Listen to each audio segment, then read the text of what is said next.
Good morning and welcome to Our Issues Milwaukee. I'm your host, Andrea Williams. We're looking at several issues this morning, beginning with the Milwaukee County Transit System JobLines. About 4 years ago, routes 6 and 61 were created to help those living in 9 urban zip codes get to jobs outside the city limits.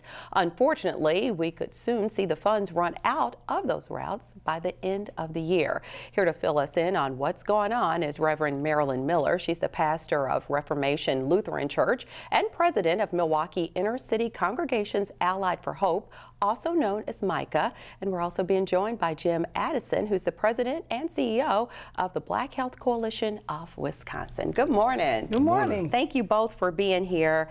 And what I'd like to do is first really have the viewers understand what it is your organizations provide to individuals on a daily basis, starting with MICA. Okay. MICA was formed 30 years ago this year. We're celebrating our 30th anniversary. Wow. To deal with social justice issues, and there have been many that we have dealt with in the city of Milwaukee. And right now, foremost for us is jobs and economics, education, this transportation concern, and criminal justice reform. Okay, and if you would fill us in on Black Health Coalition of Wisconsin. We're also celebrating 30 years in October. That's amazing. Yes, and we are an education and awareness, advocacy, policy, community-based organization, looking to improve the health of African Americans in the city of Milwaukee and state of Wisconsin. Yeah, and it is right there in the name. Yes. So as I stated, the JobLines routes were established in around 2014. Yes. So if you would tell us more about JobLines and how they were established. Well, the Black Health Coalition of Wisconsin and MICA, along with the ACLU, were plaintiffs in a lawsuit that was filed against the state and federal Department of Transportation, just seeking to have some of the funds that were being used for overall transportation be used to get folks who need jobs, life-sustaining jobs from our community to outlying areas.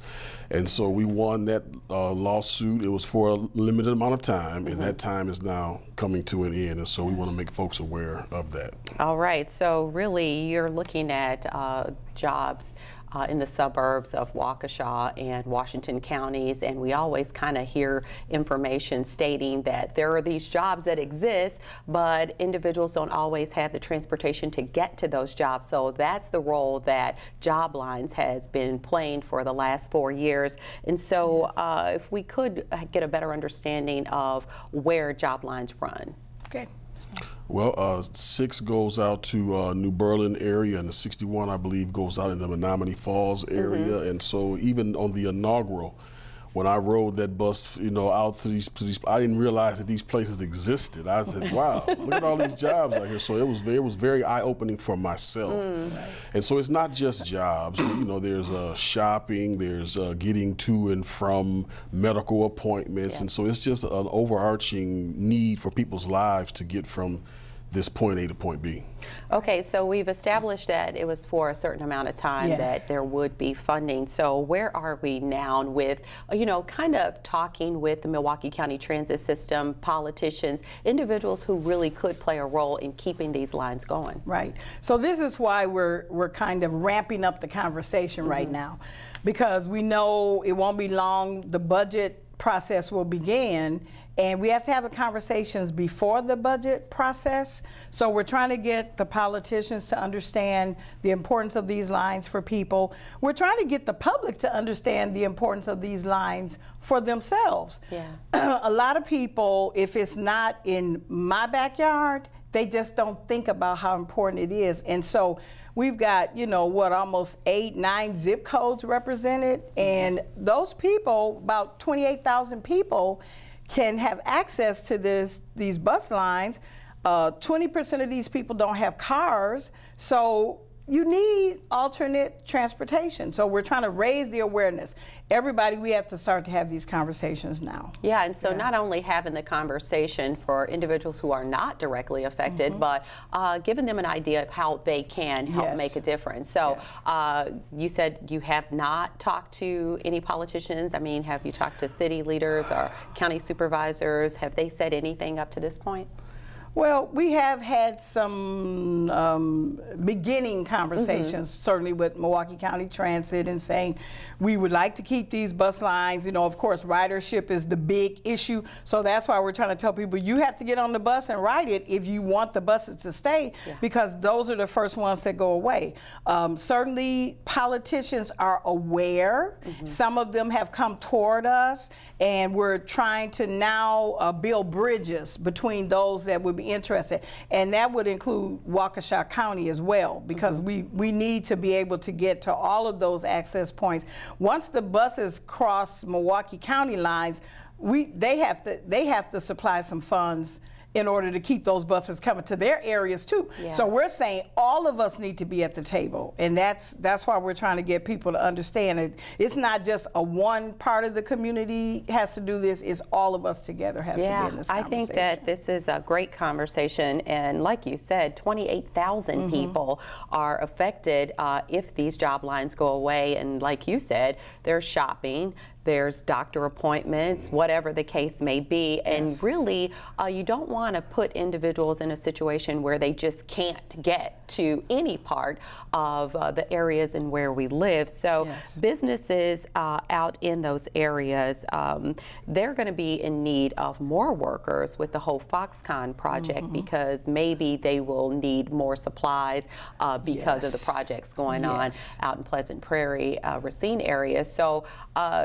what, in fact, would you say individuals can do at this very moment to help make a difference? Well, we do have a rally that's going to be May 19th. They can attend that rally. We also have a petition that's on change.org. We also have hard copies. You can either contact the Black Health Coalition of Wisconsin or MICA. We can get hard copies, but just raising the awareness. We don't have the answers, but we know we need to have a conversation, and so if you can help us get the conversation started, and that'll help us a lot. So with the petition, they can go to change.org and look under Save Our Job Lines, and that is where people can sign that petition. So once you get a certain number of signatures, how many are you looking for? We want thousands. As many as you can get, right? Right. So who will see we'll this? Give them to the politicians and the people from Milwaukee County Transit, and whoever would like to have a copy of them, we will share, because we do, this is an educational process as well. I mean, that's one of the things that MICA is always trying to do, help people to understand we have to connect the dots. A lot of people just do not understand how these decisions get made, who makes these decisions. We have elections coming. We have some already, the primaries coming up, elections. We're going to be having a gubernatorial forum. We want people to be educated about the issues so they can ask the questions. That's right. That is why we have you here today. That is for sure. That's why I asked her to sit right here. And you did mention this community rally that's happening on Saturday, May 19th. If you would get into a little more detail about that, and I am happy to say that I will be hosting that day, really to help get people educated and riled up about what this is all about. So fill us in on some more details. So we're blessed to have Chris Gardner as our special guest from Milwaukee, Pursuit of Happiness, The Pursuit of Happiness. Many people saw the movie, but you get to meet the man. And we'll be giving out some free copies of the book to the first couple of hundred people that come. But he will tell his story about how the bus was instrumental in his life if at you that saw time. the movie, then you know. And so, you know, he spent a lot of time on the bus, and the reality is a lot of people today spend a lot of time on the bus.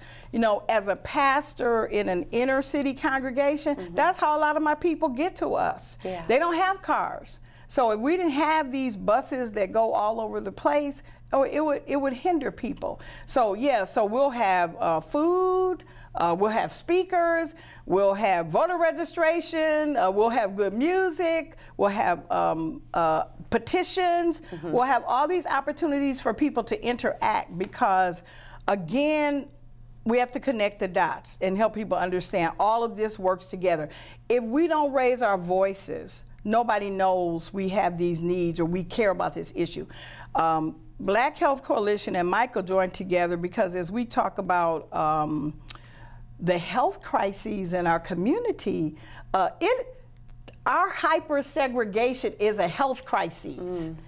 And for us not to be able to get to the suburbs and people to come from the suburbs to us, I mean, we stay isolated and it's hindering our progress. Yeah. If we want Milwaukee and the outer line areas to become as progressive as they can be, we have to build relationships with each other. Absolutely. Which means access. Yeah. So we have to have access. I couldn't agree with you more, because when you look at half of the issues that we discuss on this show, it all leads back to jobs. And if there are jobs available, then it's important for people to be able to get to those jobs, as I said before. So really, everyone's encouraged just to really just kind of step outside of their own situation, put themselves in someone else's shoes, and imagine really not being able to get to where you need to get to, or having to spend the money you have in paying someone or an Uber or whatever the case to get there. So this is a very important topic, and you mentioned Milwaukee native Chris Gardner being your special guest at this rally on May 19th. Of course, he is a businessman, stockbroker, author, philanthropist, and like you said, he was portrayed by Will Smith in The Pursuit of Happiness, and I've talked to him before, and he has a presence, to say the least, but what I love the most is that he talked about how he and Oprah grew up right there on 9th and Meineke, and how they went to the same elementary school. And that in itself is an inspiration, because they both are extremely successful, and really no matter what your background is, you really can make it despite whatever the situation may have been. He had a mother who was in prison, so it didn't stop him. And so hopefully not only is he going to talk about the importance of these bus lines, but really inspire people with his own story of just growing up here and being able to do everything he set his mind to. And that's the story that we need to keep telling about Milwaukee, and that's unfortunately we have kind of gotten sucked into the negativity in so many ways. A part of the work that Micah does is we've been talking about changing the dominant narrative for the last few years, and the dominant narrative is all of this negativity about Milwaukee. I live in Milwaukee. Jim lives in Milwaukee. We're good people. We all We're hardworking people. We contribute to our community. We've grown up here. We've made good things happen, and we're trying to make good things happen. That's a part of Milwaukee too. So we have to tell that story and make sure that people, the fears that I hear people talk, oh, I'm so afraid, I'm so afraid. Well, come and see. Come and see. Come and meet us where we are. You will receive great hospitality. Yes, indeed. We're known for great hospitality in our inner city communities. Come and check us out. All righty. Well, I thank you both for coming by, and I just want everybody to help spread the word and join us on Saturday, May 19th from 11 till 2 for a community rally at the Wisconsin Black Historical Society. That's at 2620 West Center Street. Thank you for what you're doing, and I'm sure I speak for a lot of people when I say keep on keeping on. Thank you. Thank you. Thank you. Reverend Marilyn Miller is the pastor of Reformation Lutheran Church and president of Milwaukee Inner City Congregations Allied for Hope, also known as Micah, and we're also joined by Jim Addison. He's the president and CEO of the Black Health Coalition of Wisconsin. When we return to Our Issues Milwaukee, we'll switch gears and find out more about a charitable foundation that works to create a fire-safe and burn-free Wisconsin. We'll meet a representative from the Professional Firefighters of Wisconsin Charitable Foundation Incorporated right after this.